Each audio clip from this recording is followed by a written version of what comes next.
Hello again and welcome to the Warhammer 40K Imperial Guard Tactics video. Now before we get into today's video, as per tradition, I'd like to say a huge thank you to Aaron Price for taking the time to send in some pictures of his really cool looking Slamguinius Slayers. Basically a couple of Ogre and Bulgrim bodyguards, and in a Valkyrie with all the rockets and lots of plasma death. Absolutely love the chocolate chip desert style camo scheme going there, Aaron. So thank you very much for sending those pictures in. If anyone else has got any cool pictures they want to share, please post them on my Facebook page. There will be a link down in the description below. And if they are cool, or if I like them, or if there's a really good paint scheme, then I will use them in one of my videos. So, without further ado, we're going to be doing a really important tactics video today, guys. It's going to be a combination of a little bit of a know thy foe video, a bit of a having a little ear to the ground of the meta, current tournament meta, as well as a general tactics video. Now, this will be obviously Imperial Guard focused, but if there's anyone out there who's listening to this video who doesn't collect Imperial Guard, there will be lessons in here that you can take away and apply to almost any army.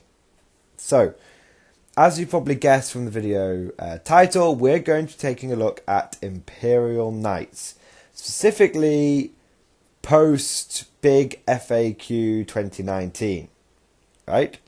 So, in the last round of nerfs, updates, and whatever, Castellan Knights, the big ones, the Dominus pattern ones, went up by 100 points, which predictably took them out of the points efficient range.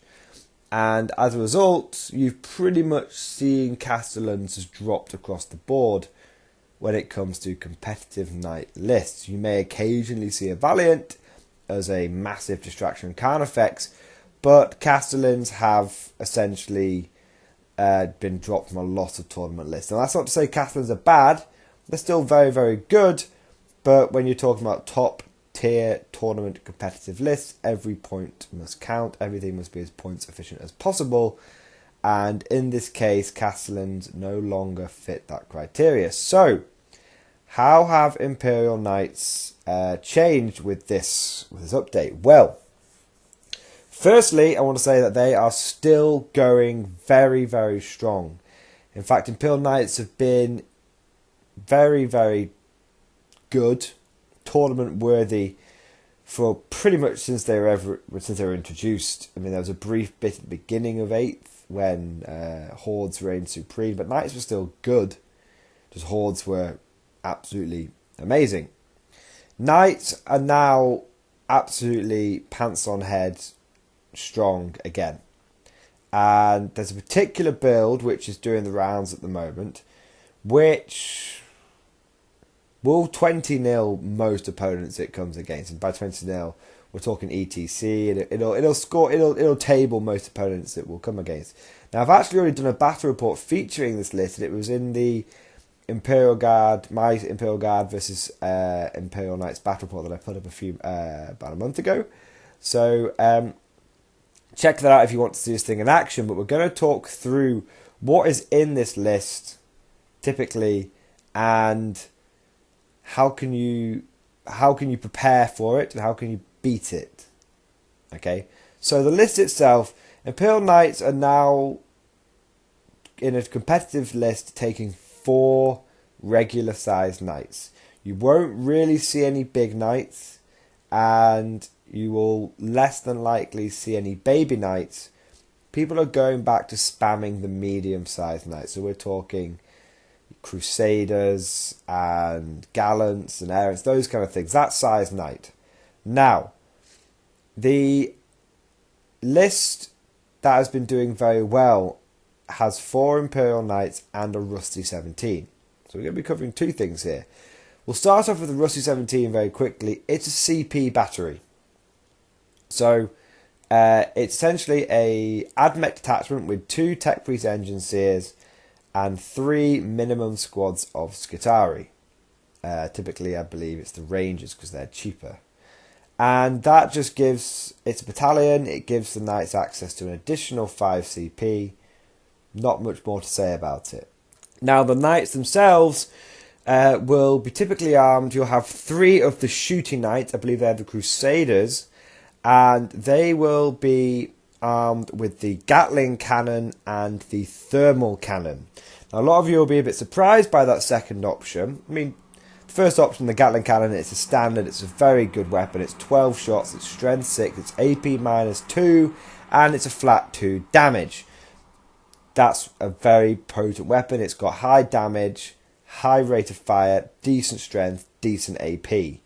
The great thing about that Reaper, I call it the Reaper Gatling. The great thing about the Gatling cannon is that because it's AP -2, it gets around a lot of regiment traits, cult traits, those kind of things, which ignore AP -1.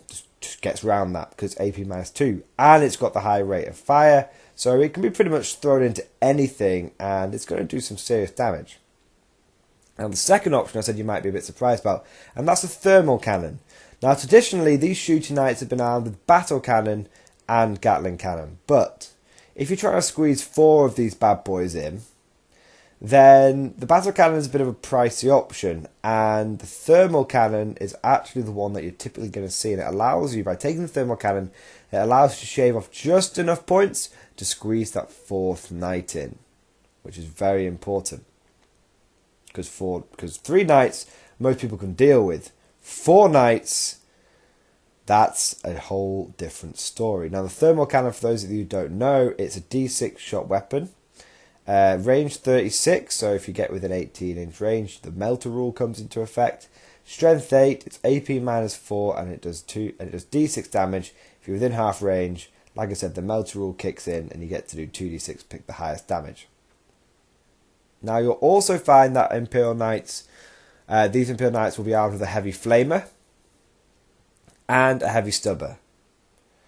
And the heavy flamer is there because it does provide a nice deterrent to Overwatch, and a nice deterrent as Overwatch, not to Overwatch, as Overwatch. Now this is very important because of Genestealer Cult being such a meta choice at the moment, and a heavy flamer doing D6 auto hits on an Acolyte bomb can, when you take into account all the other shots, can be the deciding factor. Heavy Stubbers is a cheap choice. It's better than taking, I believe they can take a melter. Heavy Stubbers much cheaper. You'll also find they take, I believe it's the rocket pod on top of the knight. Now this rocket pod does D6 shots. It's got a 72-inch range, strength 5, AP -1, but most importantly, it doesn't require line of sight. Now this is very good because imagine you are playing an ITC tournament where people can try and hide in the bottom floor of ruins. Well, now you've got 3 to 4 knights, all with this rocket pod, all basically getting a heavy mortar. So you can see when you add all this up, these first 3 knights, they've got the Gatling cannon's anti-everything, but especially good anti-horde. The thermal cannon is a fantastic tank buster. Heavy stubber does a little bit of extra damage, a little bit extra anti-infantry. So does the rocket pod, and the heavy flamer, well, that's an anti-Genestealer Cult, anti-meta choice. Now we've got 3 knights doing this. The 4th knight you will typically see ran as one of the close combat knights. I believe it's the Warden. Okay, could be wrong on the name choice there. Apologies if I am. Long story short, guys, you're going to see it running with the Reaper chain sword and the Death Grip Power Fist, the big knight Power Fist. Now, I think it's the Thunder Gauntlet. Now, the reason you will see this knight is it is essentially a huge distraction Carnifex. It runs very quickly, it hits on 2s in close combat, and it is coming straight at you. Now, you'll see this thing typically run with Landstrider, which means it can get across the board very quickly and has the potential to move and advance and charge, I believe. So, very, very quick unit. again, what the purpose of this knight is as a distraction kind of X. If you don't shoot it, it's going to get in amongst your lines and it's going to start ripping apart anything it gets its hands on. It's very good at taking out anything in close combat. And if you do shoot it, then you've got the 3 other knights going all guns blazes, taking you out. So this knight can give you a whole extra turn of Daka with your shooty Crusader knights. Now, a couple of things to mention. The standard warlord trait of Iron Bulwark is more than likely going to be in effect on one of the knights. And then you will also typically see Endless Fury on one of the knights with the which is a Gatling cannon which gets 14 shots instead of 12. And if you get any 6s, then they become 2 hits. So very, very nasty. You'll also see Fury of Mars, which is a souped up thermal cannon with extra range. And very nasty kit. Now you might be wondering, basically, these regular knights they're not only very points efficient, they're very CP efficient, because it only costs 1 command point to rotate ion shields on a regular knight. On a big Castellan, you've got to spend 3 CP. On a baby knight, well, I call it a baby knight, but on a regular knight, it's only 1 CP. Now, also, typically, you will see these knights ran as House Tyrannus. Now, that's very important because House Tyrannus is, I believe, a Questa Mechanicus house, and this gives you access to all sorts of things. So you can use the stratagem, and it's 1 CP per knight to use the stratagem for Knights of the Cog, and that means that your canticles, the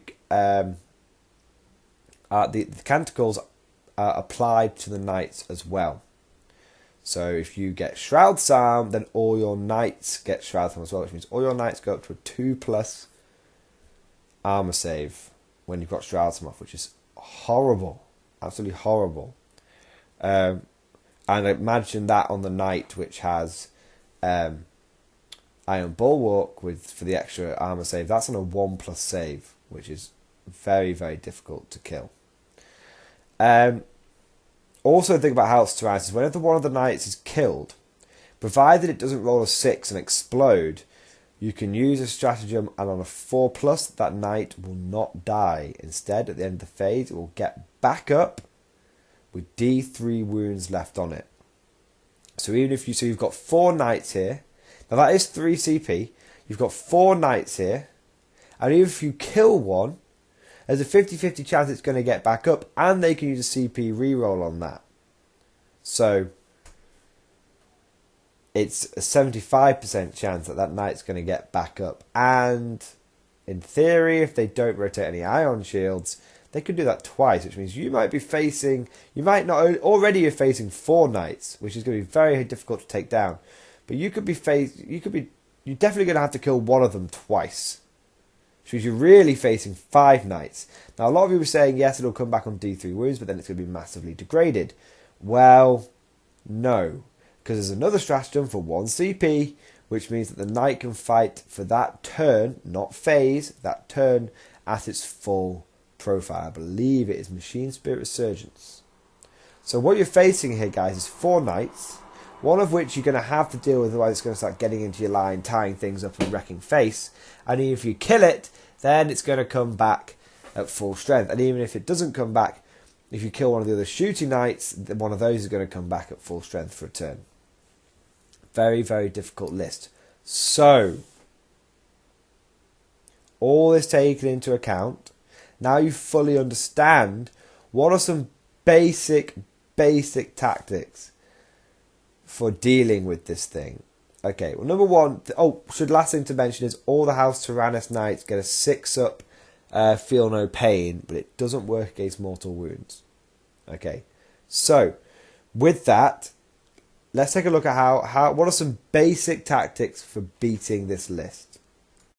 Okay, well, the first thing to say is there isn't really one magic bullet counter to this list. Okay, It's going to take a coordinated, multifaceted approach to dealing with these things. Okay? The first thing you want to bear in mind is that the House Tyrannus 6-up Feel No Pain doesn't work against mortal wounds as mentioned, so therefore having some sort of mortal wound output is very, very important. Okay? Even if it's just a little bit. I'm not talking going out there spamming mortal wounds, although if you have that option in your army then great. But the ability to chip off some wounds with mortal wounds is very, very important.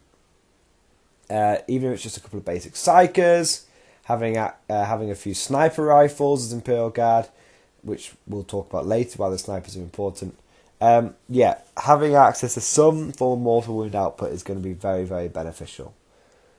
Second thing to mention is you're going to have good screening, okay? Because if you've got good screening, then that essentially means you can not worry about that close combat knight for a turn or two. If it's there mashing its way through 20 guardsmen a turn, then fine, whatever. You should have 100 guardsmen at least. And the shooting knights, in theory, should be tied up with your big guns, trying to take those out. So a really good list for dealing with this kind of army, and I talked about this bit. This is a good list for taking out Elder Flyer Spam as well. A really good list for dealing with this kind of army is the Armoured Company list that I talked about in one of my previous videos, where you take 3 battalions, you take 90 infantry, and you take 9 Leman Russes. You take Pask, 3 tank commanders, and 5 conquerors. Because there's enough there that the shooting knights, there's enough screening there that the Crusader is going to struggle, the close combat knight is going to struggle to get through all that screening effectively in one turn. Now, the second part is very important. You need sufficient big guns. You need to have threat overload, and using the 9 Leman Russ list as an example. If you're Space, for example, you could take 3 Predators, 3 squads of Devastators, that kind of thing. You've got to have some sort of threat overload. Because those knights will easily be able to kill 3 Leman Russes in a turn. Easily. Okay? I mean, if one knight focuses all its firepower on one Leman Russ, it's going to kill that Leman Russ. Now, therefore, if you lose 3 Leman Russes in the first turn, at least you'll still have 6 left over, which should be enough to start pounding those knights to death. Now, this is the key part of the strategy, right? If you focus all your firepower into one knight, then he's just going to use the get back up stratagem, and you're going to have almost wasted your first turn's firepower. What you want to do is you want to actually pick on 2 knights. Okay, this can be very difficult to do. It can feel very wrong because you want to be concentrating firepower. But you want to essentially put all your firepower into the first knight and degrade it as much as possible. Okay? Or try and get it down to its last bracket. And when you get it down to that last bracket, stop shooting at it. It's pretty buggered at that point. Then you move on to the second knight, and you should be able to do a very similar thing to that second knight as well. You should be able to very badly degrade it. Now what this means that your opponent is stuck with 2 knights which neither one of them is working at full capacity. So imagine you've got 2 down to the last bracket. You then, if you're going first, that should be very doable. You've got 1 down to its last bracket, then you definitely have reduced the output from a knight. So what do I mean by that? Because your opponent could use Machine Spirit Resurgence on one of those knights, but not on both. Whereas if you focus your firepower all on one knight, kill it, then your opponent can save that knight, can get back up, and he can Machine Spirit Resurgence it, and then you actually haven't reduced the fire output of your opponent at all. Whereas if you degrade 2 knights, then you have done. Now, then it comes to your second turn, you want to finish both those knights off in one go. Okay, and that's really important. because it means that your opponent is definitely not going to be able to get both knights up. He can get one knight up, but he can't get both knights up. And there's a very good chance that, there's a chance he won't get either knight up. If he fails with that reroll, it's been done. But that way you've definitely knocked out one knight, potentially two. Okay? Then it comes down to your turn 3. You can easily finish off. Your opponent will more than likely have already used rotate iron shields. He would have more than likely already used knights of the cog. He would have more than likely already used one of his CP. So he's probably not going to be able to get any more knights up. So then you can finish off another one of the. You can finish off the badly damaged knight and degrade a third one, and then suddenly, what are we looking at? Well, we've got 2 dead knights, one close combat knight, which is by this time probably just about munching through your infantry. This is by turn 3, bear in mind, and you've got another enemy knight which is damaged, maybe down a bracket. In the meantime, you're probably, at this point, running down to sort of maybe 40 infantry, and I'd say you're probably down to about 5 Leman Russes at this point. Maybe 4. But think about it, that's 4 Leman Russes still left over. 4 Conquerors even. Rolling all damn hits. Now, what's important to kind of remember here, it's going to sound a bit mad, but there's a bit of, you've got to play it by ear how this works, but you probably for your Warlord trait want to take Old Grudges. Now, weirdly, you don't want to use, you don't want to target the knight that you've put Old Grudges against first. Now, you might say that's weird, you might be like, but why wouldn't you Mordian Glory? You want to get that damage down early. Well, kind of, but remember, the first turn, you're just looking to degrade 2 knights. Just looking to degrade 2. Straight up degrade them. I mean, if you have the firepower to kill one and degrade another, then that's great. Okay, if you can do that, great. But let's assume you don't quite have enough. Let's say it doesn't quite go your way, and you really badly degrade 2 knights. Alright? Now, then, let's say it gets right, then you're going to start taking some casualties, and your own tanks are going to start dying, right? So, let's say it gets to turn 3, your firepower is going to be pretty diminished, isn't it? But you've already killed 2 knights, and because your firepower is diminished, it's like, okay, normally I wouldn't really have enough to deal with this last knight, but guess what? I've left the Old Grudges knight till last, which means I can then go all my firepower into that next knight, and especially if you look at it like if you've got 4 Conquest left over, you're looking at tanks which will be able to reroll all hits and reroll all wounds. And hopefully you'll have maybe 3 Conquerors and a tank command left over, so you'll have the ability to reroll the random number of shots. And see how it all comes in. Now that might be a little bit too much complexity. If sometimes it's just good to smash the enemy in a very simple fashion. But I'm giving you those ideas and putting those options out there for you to think about. Now, there is a second way of dealing with this. I appreciate not every army out there is going to have the ability to field 9 Leman Russes or the equivalent. Okay. So in that case, what you need is your own distraction card effects. You need something that's going. If you can't do threat overload, then you need to do distraction card effects. In Imperial Guard terms, what we're looking at here is probably a very nice, juicy Bulgrin Star. If you've got something equivalent, then go for that. But what the Bulgrin Star lets you do is it lets you soak up an absolutely inordinate amount of firepower, not take that much damage in return, and if your opponent doesn't deal with that, then those Bulgrins can and will bash a knight to death in close combat, especially if the enemy is foolish enough to let the full squad of 10 get in range. Now, a Bulgrin Star versus a big close combat knight, that I got to see, but that's going to end. That's a good way of stalling that knight. Getting those Bulgrins in there is a good way of dealing with it. Now, the knight has potential to rip through some Bulgrins. We're not going to lie, but with a full squad of 9 with good invuln saves, you've got a chance. So there we go, guys. That would be my recommendation. Now, a few things to note. I mentioned snipers earlier, and I mentioned mortal wounds, right? I would recommend the best thing for dealing with this list is Cadian. To be honest, Cadian's probably the top tournament anti-meta choice at the moment. And what you want to do is have some, if you can, have some sniper rifles in your list.